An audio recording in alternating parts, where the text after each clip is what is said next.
Hai, hello, salam sejahtera Malaysia, tuan-tuan dan puan. Terima kasih kerana terus setia dan bersama di dalam channel ini.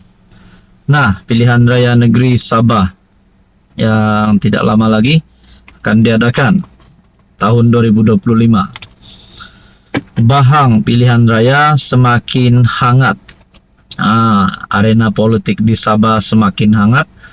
Dan sudah pasti jentera-jentera parti, setiap parti yang akan menghantar calon dan bertanding, berkempen akan bersedia untuk menghadapi PRN Negeri Sabah tahun 2025.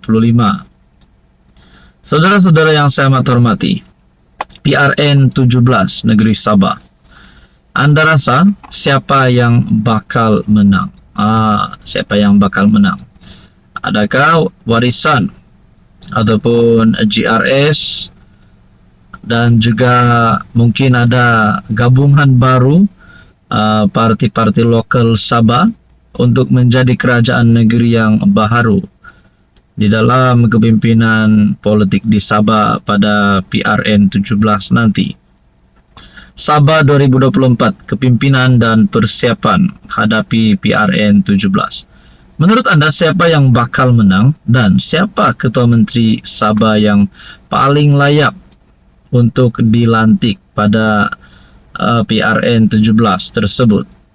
Sabah berada di ambang tahun penuh transformasi dengan pelantikan Musa Aman sebagai yang di-Pertuan Negeri ke-11 berkuat kuasa 1 Januari 2025 dan PRN ke-17 semakin menghampiri. Persoalannya tarik PRN yang dikatakan pada tahun 2025, tapi belum ada tarik dan bulannya.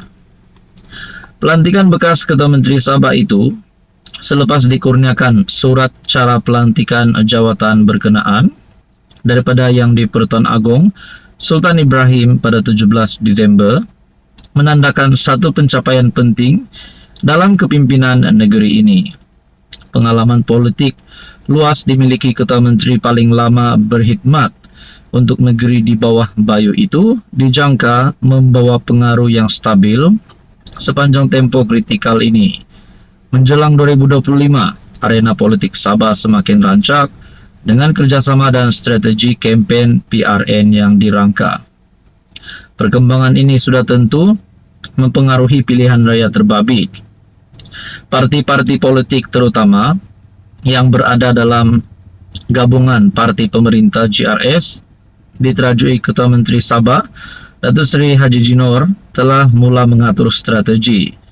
Nah, saudara-saudara yang saya amat hormati, anda rasa adakah PH Sabah yang pula bakal mendepani PRN menerusi kepimpinan baru dengan Presiden APCO Datuk Iwan dipilih sebagai pengerusi PH pada 1 Disember lepas untuk penggal 2024-2026.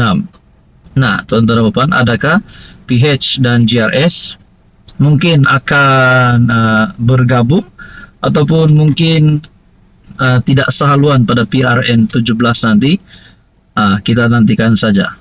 Yang pasti mungkin ada parti lokal, mungkin termasuk warisan, mempunyai harapan untuk menang PRN 17. Menurut anda saudara-saudara, siapa yang menang dan siapa yang bakal jadi Ketua Menteri dan siapa yang terpelanting? Apa komen anda? Hai, hello, salam sejahtera Malaysia. Selamat datang ke channel Fels Lifestyle. Terima kasih kerana terus setia dan bersama di dalam channel ini. Tuan-tuan dan puan, baru-baru ini kita telah mendengar berita sepatutnya ada perjumpaan ataupun pertemuan di antara Perdana Menteri Malaysia bersama dengan Presiden Indonesia. Berita yang kita dengar adalah pertemuan itu tidak dapat dilaksanakan. Pertemuan tidak dapat dilaksanakan kerana dikatakan Presiden Indonesia Prabowo dalam keadaan kesihatan yang tidak baik ataupun dalam keadaan yang demam. Nah, saudara-saudara, saya telah mendapat satu maklumat daripada tulisan oleh Syabuddin Husin. Prabowo tak demam, Anwar yang demam. Nah, jadi persoalannya adakah di sini Sebenarnya Anwar sebagai PM yang mengelak untuk berjumpa dengan Presiden Indonesia. Adakah Anwar di sini nak larikan diri ataupun takut nak jumpa dengan Presiden Indonesia?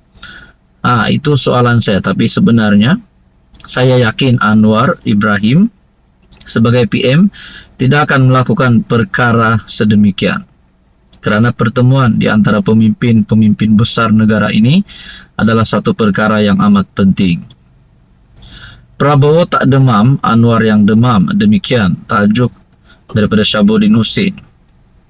Bertarik 24 Desember, Anwar sepatutnya mengadakan mesyuarat dengan Presiden Indonesia Prabowo Subianto di Langkawi. Tapi Anwar yang sudah berada di Langkawi kemudian memaklumkan mesyuarat tidak dapat diadakan kerana Prabowo demam.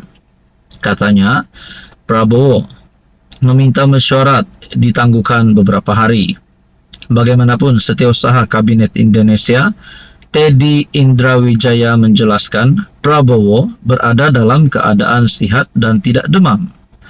Bahkan beliau menambah, Prabowo menghadiri beberapa siri mesyuarat sebaik pulang dari sidang kemuncak di 8 di Kahera. Tidaklah Prabowo demam, ujar Teddy, sebagaimana dipetik akhbar Kompas. Malah, kata beliau, sejurus tiba dari Kahera, Presiden Indonesia itu segera mengadakan mesyuarat tertutup. Ada videonya yang telah tersebar, kata Teddy. Laporan berita Teddy itu kemudian segera dikongsi memenuhi ruang media sosial Malaysia sambil kecaman menghujani Anwar kerana didakwa tidak berkata benar ataupun bercakap bohong. Ada yang berkata Anwar telah melanggar peraturan diplomatik kerana sewenang-wenangnya memperkatakan tentang keadaan kesihatan pemimpin negara lain. Yang lain pula mempersoalkan apakah Anwar mendapat maklumat tidak sahih mengenai Prabowo. Kenapa beliau tidak cuba mendapat maklumat yang tepat sebelum menulis di media sosial mengatakan Presiden Indonesia itu demam? Soalnya, jika benar Prabowo demam sebagaimana ditulis Anwar, bagaimana Setiausaha Kabinet Indonesia sendiri boleh mengatakan sebaliknya? Sepanjang hari ini ramai sekali berbicara negatif mengenai apa yang dilakukan Anwar. Barangkali demam juga beliau lantaran diserang dengan pelbagai kecaman berkaitan hal itu. Barangkali tambah demam lagi Anwar ialah kerana tiada seorang pun daripada pasukan komunikasi dan penerangan kerajaan Madani termasuk Fahmi Fadzil yang merupakan jurucakap kerajaan tampil membelanya. Begitu juga penyokong-penyokong Anwar di media sosial, mereka pun sama tidak berupaya untuk tampil membela. Kebanyakan hanya tahu memuji, mengampu dan membodek saja. Saudara-saudara, adakah di sini Anwar Ibrahim sudah semakin hilang sokongan ataupun sudah semakin hilang taringnya?